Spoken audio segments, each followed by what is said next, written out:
In this video, I'm going to show you how to replace the front sway bar links on this Hyundai Accent, located behind your front wheel, so let's get started. Use a 21mm socket, remove the 4 lug nuts that hold the wheel on, and then remove the wheel. If you have hubcaps, the hubcap will have to come off after the lug nuts.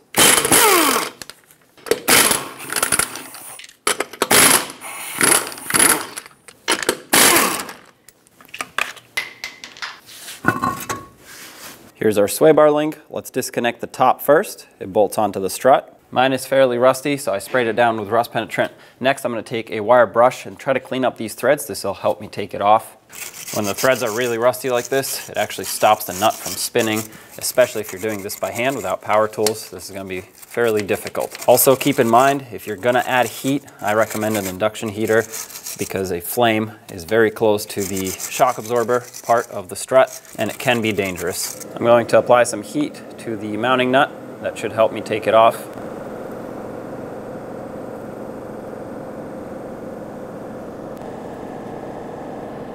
Put your 18mm socket on it and remove it.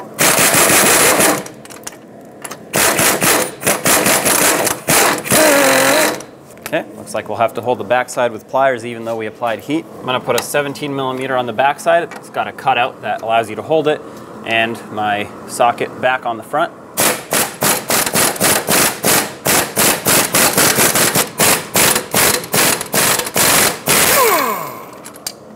There it goes.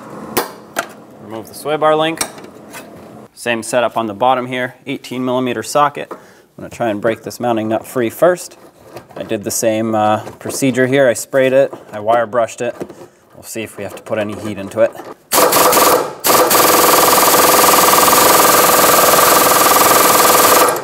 All right, I'm going to heat it up with my induction heater.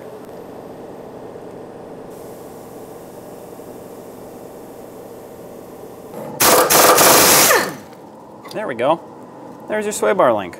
Get your new sway bar link reinstalled. I'm going to start with the bottom. I like to put some grease or anti-seize on these threads.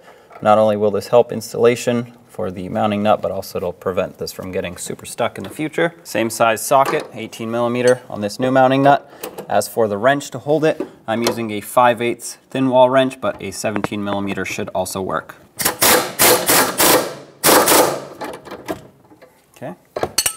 With it snugged up, let's torque it. The torque on this is 87 foot-pounds. All right, that's 87. Let's put the sway bar link in on the top. There we go. Put the new mounting nut on. Hold the back side.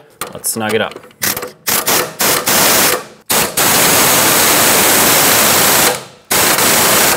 Torque this also to 87 foot-pounds.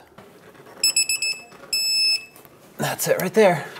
The procedure applies to the other side as well. I always recommend replacing sway bar links in pairs, so do the same to the other side, and let's put the wheel on. Get the wheel back on. If your vehicle had hubcaps, now is the time to put them on, because this style gets clamped on with the lug nuts. Also, make sure you line up this cutout with the valve stem, otherwise the valve stem will get crushed and the hubcap won't quite fit on very nicely.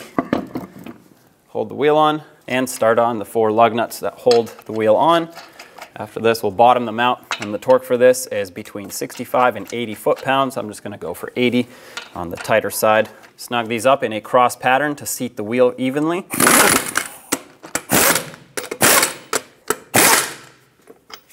Now let's lower the vehicle with a little bit of pressure on the wheel and torque the lug nuts to 80 foot-pounds.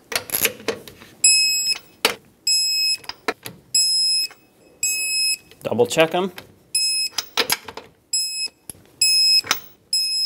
There you have it, job is done.